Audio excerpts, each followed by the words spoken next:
And yet, this rhythm of work and rest shaped medieval society for centuries. The farmer understands this rhythm perfectly.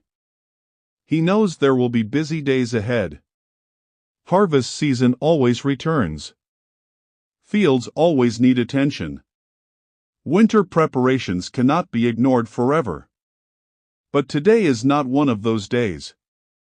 Today belongs to celebration. As the afternoon passes, villagers continue enjoying themselves. Some play simple games. Others sit beneath trees and talk. Older villagers share stories from long ago. Stories that have been told so many times that everyone already knows how they end. Yet they listen anyway. Because familiar stories are comforting. Just like familiar routines. Just like familiar faces.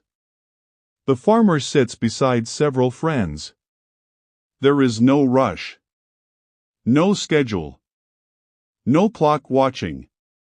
Only conversation. And the slow movement of time. The sun drifts across the sky. Hours pass almost unnoticed. Children eventually grow tired. Families begin returning home. The celebration slowly fades. Not suddenly, but gently. Like daylight disappearing at the end of a long summer evening. Soon the village becomes quiet again. Smoke rises from chimneys. Doors close. Candles are lit. Another peaceful day comes to an end. And as the farmer settles beside the fire once more, he feels rested. Tomorrow, work may return. But tonight, there is only warmth. Only family. Only the comforting knowledge that life moves in cycles. Work and rest. Labor and celebration. Season after season. Year after year. And as the fire glows softly in the darkness, we will continue our journey. The festive days have passed. Autumn has come and gone. The harvest has been gathered. The wheat has been stored safely away. And now, winter has arrived. The countryside looks very different. The golden fields that once stretched endlessly toward the horizon now lie empty and silent. The trees stand bare, their branches reaching toward the gray sky. Cold winds sweep across the land, and the village moves at a much slower pace. For many medieval peasants, winter was unlike any other season. This was not a time for planting, nor was it a time for harvesting. Nature itself had pressed pause. And because of that, life became quieter. Imagine stepping outside on a cold winter morning. The ground crunches beneath your feet. A thin layer of frost covers the fields. Your breath forms small clouds in the icy air. The sun rises late. Much later than during summer. And darkness arrives early in the evening. The farmer wakes slowly. There is no urgent reason to rush outdoors. The fields are frozen. Nothing is growing. Nothing needs harvesting. For perhaps the first time in months, there is room in the day for something unusual. Rest. Not complete rest, of course. There is always work to do. Animals still need feeding. Wood still needs gathering. Clothing still needs repairing. But the pace has changed dramatically. The frantic energy of harvest season is gone. In its place comes something calmer. Something slower. Inside the cottage, the family gathers around the fire. The flames provide warmth against the cold. Outside, the wind whistles softly around the walls. But inside, there is comfort. The farmer's wife repairs clothing, carefully stitching worn fabric. The children sit nearby, listening to stories. Perhaps stories their grandparents once heard. Stories that have traveled across generations. Tales of kings, saints, travelers, and mysterious creatures said to live deep within dark forests. The farmer sharpens tools, a task impossible to ignore. Spring will eventually return. And when it does, the tools must be ready.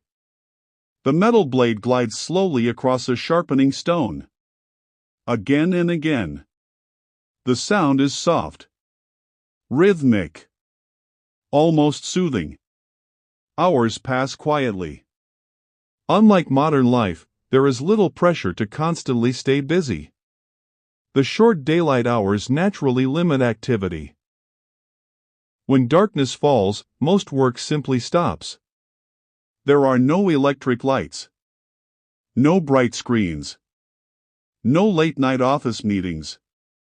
Only candles, only firelight, only darkness. And darkness arrives early. Very early. By late afternoon, shadows begin filling the village. The sky turns deep blue, then gray, then black. One by one, lights appear in cottage windows. Tiny points of warmth against the winter night. The farmer enjoys these evenings. Not because winter is easy.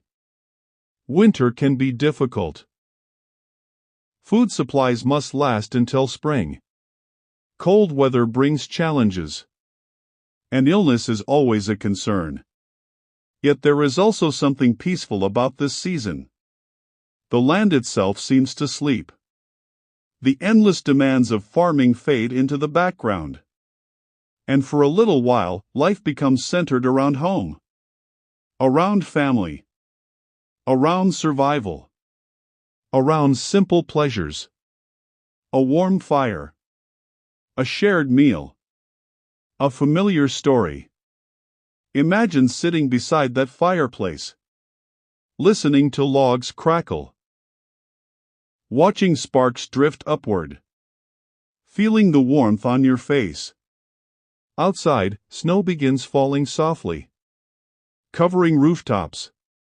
Covering roads. Covering fields. The entire village becomes quiet.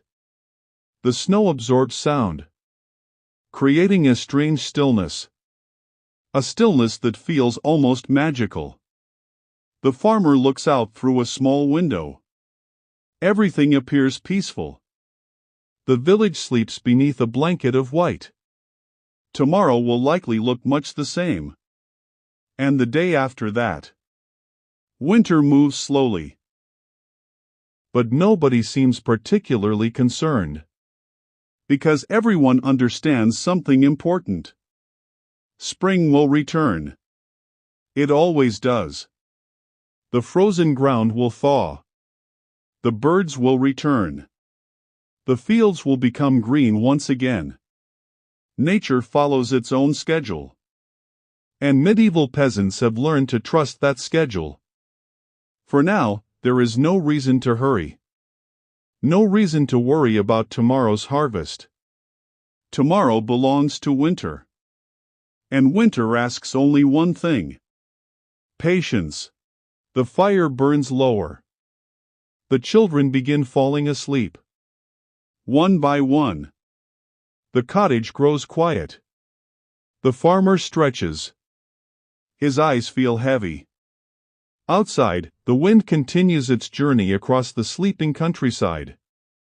Inside, warmth and darkness surround the family. And soon, the entire village drifts into peaceful sleep. As another winter day comes to an end. And as the snow continues falling softly outside, we will continue our journey. Now, my friend. The snow continues to fall outside. The village is quiet. The fields are sleeping beneath a blanket of white. And inside a small cottage, a warm fire glows softly against the darkness. This is where we'll spend our evening. Not in a castle. Not among kings or knights. but inside the humble home of an ordinary medieval family. Because most people in medieval Europe were not nobles. They were farmers, workers, craftsmen. Ordinary people living ordinary lives. And tonight, we are joining them. The day's work is over. The animals have been fed. The tools have been put away. And now the family gathers around the fire. The room is small. Much smaller than many modern homes. The walls are made of timber and clay. The floor is packed earth. The furniture is simple. A rough wooden table. A few stools. Perhaps a bench. Nothing luxurious. Nothing unnecessary. Yet despite its simplicity, the cottage feels comfortable. Comfort comes not from possessions, but from familiarity. Everything here has a purpose. Everything has its place. The farmer sits near the fire. His hands stretched toward the warmth. The flames dance softly. Shadows move slowly across the walls. Outside, the wind hums quietly through the night. Inside, there is peace. The smell of supper still lingers in the air. Perhaps the family has eaten vegetable stew. Or thick bread baked earlier in the day. Maybe there was cheese. Perhaps a little salted meat if they were fortunate. The meal was simple. But hunger makes simple food satisfying. And after a cold winter day, nothing tastes better than warm food beside a fire. The children sit nearby. Their faces glowing in the orange light. One of them asks for a story.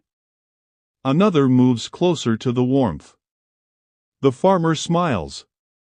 Because evenings are often a time for stories. Not from books. Most people cannot read. Books are rare. Expensive. Precious objects. Instead, stories travel by voice. From parent to child. From grandparent to grandchild. Generation after generation. Tonight, the farmer begins telling a tale he first heard when he was young. A tale about a traveler crossing distant lands. A tale about strange forests. Hidden roads. And forgotten villages. The children listen carefully. Even though they have heard parts of the story before. Because familiar stories are comforting. Just like familiar songs. Or familiar places. The fire crackles softly. The storyteller pauses. Then continues. His voice slow and steady. Outside, snowflakes drift through the darkness. The village sleeps. But inside this cottage, time seems to stand still. Nobody checks a clock. Nobody worries about being productive. Nobody scrolls endlessly through information. There is only the story. Only the warmth. Only the quiet companionship of family. And perhaps that's one reason why evenings felt different in the medieval world. There were fewer distractions. Life was often difficult. But it was also simpler. The family shared the same space. The same conversations. The same routines. Night after night. Year after year. Eventually, the story comes to an end. The children yawn. Their eyes grow heavy. One leans against a parent. Another curls up beside the fire. The warmth makes everyone sleepy.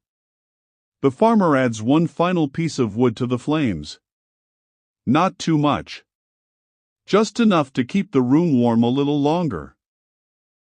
The fire responds with a shower of tiny sparks, floating upward before disappearing. For a moment, nobody speaks. The silence feels comfortable. Not awkward. Not empty. Simply peaceful. The kind of silence that comes from being exactly where you belong. Outside, the church bell sounds faintly in the distance. A slow reminder that another day is ending. The farmer stands, stretching tired muscles. Tomorrow will bring another day. Another sunrise. Another routine. But there is no need to think about tomorrow yet. Tonight is enough. The family prepares for sleep. Blankets are arranged. The fire is allowed to burn lower. Candles are extinguished one by one. The room grows darker. And darker still. Until only a soft orange glow remains. The children are already asleep. The farmer's wife closes her eyes. Soon, the farmer does the same. Outside, winter continues its quiet journey across the countryside. Inside, the cottage becomes still. The fire whispers softly. The wind sings beyond the walls. And somewhere in the darkness, another peaceful medieval night begins. As everyone drifts slowly into sleep. And as the fire fades into glowing embers,